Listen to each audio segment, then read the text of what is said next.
பங்குனி உத்திர நாளில் முருகப்பெருமானை ஒரு குறிப்பிட்ட முறையில் வழிபட்டால் முருகப்பெருமானின் அருளால் உங்கள் வேண்டுதல்கள் நிச்சயம் நிறைவேறும் என்பது பக்தர்கள் கூறும் 100% உண்மை. வணக்கம் நண்பர்களே, தெய்வீக தரிசனம் தமிழ் சேனலுக்கு உங்களை அன்புடன் வரவேற்கிறோம். முருகப்பெருமானுக்கு மிகவும் உகந்த புனித நாட்களில் ஒன்றாக கருதப்படுவது பங்குனி உத்திரம். இந்த புனித நாளில் சிவபெருமான் மற்றும் பார்வதி தேவியின் திருமணம் நடைபெற்றதாகவும் முருகப்பெருமான் மற்றும் தெய்வானையின் திருக்கல்யாணம் நடைபெற்ற நாளாகவும் புராணங்களில் கூறப்படுகிறது.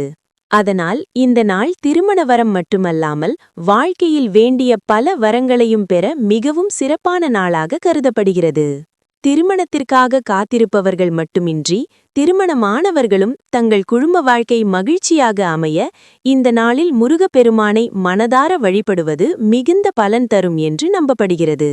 பங்குனி உத்திர நாளில் ஒரு குறிப்பிட்ட முறையில் விளக்கேற்றி முருகப்பெருமானை வழிபட்டால் உங்கள் வேண்டுதல்கள் நிறைவேறும் என்று பக்தர்கள் கூறுகின்றனர்.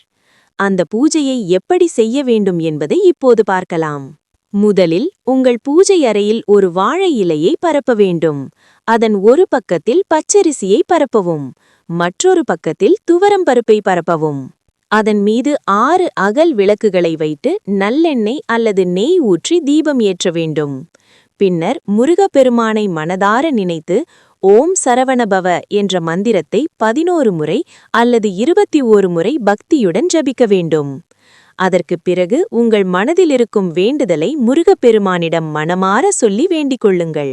இப்படி பக்தியுடன் இந்த பூஜையை செய்தால் முருகப்பெருமானின் அருளால் உங்கள் வேண்டுதல்கள் நிறைவேறும் என்று பக்தர்கள் நம்புகின்றனர்.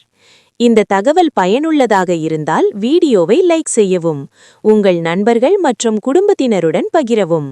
மேலும் இதுபோன்ற ஆன்மீக தகவல்களை தெரிந்து கொள்ள தெய்வீக தரிசனம் தமிழ் சேனலை சப்ஸ்கிரைப் செய்து பெல் ஐகானை அழுத்துங்கள். நன்றி, வணக்கம்.